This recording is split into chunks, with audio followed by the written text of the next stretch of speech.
4 Haziran 1942, gün doğumu. Pasifik Okyanusu'nun ortasında, küçücük bir mercan adası olan Midyay, tarihin en kritik deniz muharebelerinden birine sahne olmak üzere. Midyay, sadece bir kum parçası değildi, Hawaii'nin kapısıydı. Kim bu adayı elinde tutarsa, Pasifik'in dengesini de elinde tutacaktı. Japon Birleşik Filosu Komutanı Amiral Yamamoto Soroku'nun planı cesurdu, Midyay'a saldırarak Amerikan uçak gemilerini pusuya düşürüp tek darbede yok etmek. Nagumo Chuichi komutasındaki 4 büyük uçak gemisi, Akagi, Kaga, Soryu ve Hiryu, Pasifik'i aşarak Midyay'a yaklaşıyordu. Güvertelerinde yüzlerce uçak, yüzlerce deneyimli pilot vardı. Fakat Japonlar bilmiyordu ki, gizli bir silah çoktan devrede, Hawaii'deki Amerikan kod çözücüler, Yüzbaşı Joseph Rochefort önderliğinde Japon deniz şifresi JN-25'i kırmıştı. Amiral Chester Nimitz, düşmanın planını önceden biliyordu. 3 Amerikan uçak gemisini, Enterprise, Hornet ve tamir edilen Yorktown'u, Midyay'ın kuzeydoğusunda gizlice konuşlandırdı.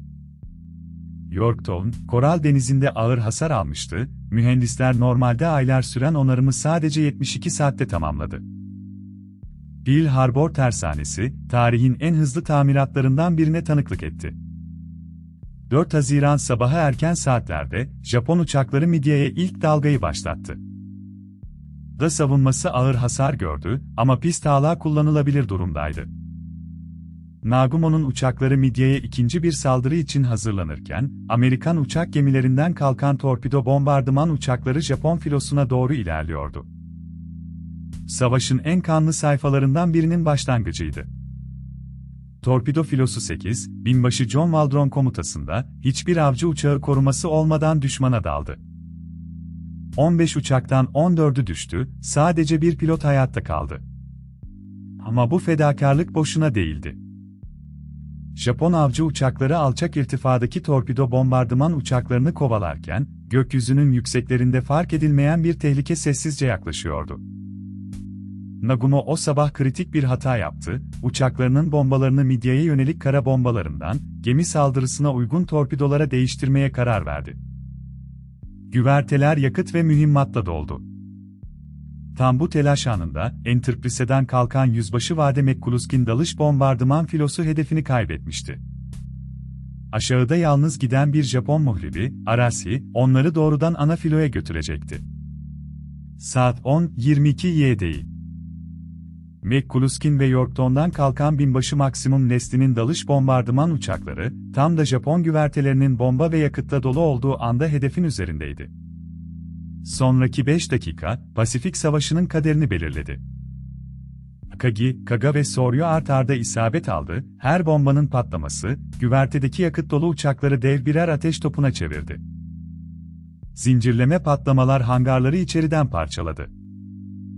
Depolanan torpidolar ve bombalar art arda infilak ederken, 3 Japon uçak gemisi dakikalar içinde savaşamaz hale geldi. Sadece Hiryu ayaktaydı ve son bir karşı saldırıyla Yorktown'u ağır hasara uğrattı. Ama akşam saatlerinde Amerikan bombardıman uçakları geri döndü, Hiryu'da alevler içinde kaldı. Muharebe sona erdiğinde Japonya 4 uçak gemisini, bir ağır kruvazörünü ve 3000'den fazla denizcisini kaybetmişti. Yıllarca eğitilmiş deneyimli pilotların büyük bölümü de bir daha geri dönmedi. Amerika ise Yorktown'u ve bir muhribini kaybetti, ağır ama telafi edilebilir bir bedeldi. Pasifik'teki güç dengesi, o 5 dakikada tersine dönmüştü. Midyay, Japonya'nın bir daha asla geri kazanamayacağı bir üstünlüğün sonu oldu. 5 dakika, 10 yılların hazırladığı bir donanmayı küle çevirmeye yetmişti, savaş tarihi, şansın ve cesaretin nasıl iç içe geçtiğini bir kez daha kanıtlamıştı.